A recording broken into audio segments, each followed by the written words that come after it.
When packing your parcel, you'll need to consider the size, strength and quality of the box. The size of your box should be appropriate to the contents. Overloaded boxes may burst, while underfilled boxes are likely to collapse. For strength, use corrugated cardboard with good quality outer liners. Use heavy-duty, double-layered cardboard for valuable items. Always use high-quality materials. If reusing old boxes, ensure they are in good condition. Never use boxes that have hazard labels or symbols on them. This includes UN numbers. Never strap boxes together. Each box should have its own label.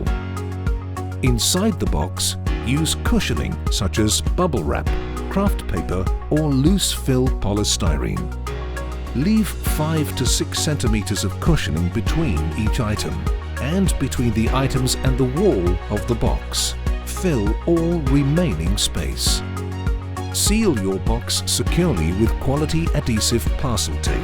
Use an H-taping method. Tape both ends of the box as well as where the flaps close. Finally, attach your shipping labels to the flat top side of your parcel. The labels should be clearly visible. For more information, contact us or visit transglobalexpress.co.uk.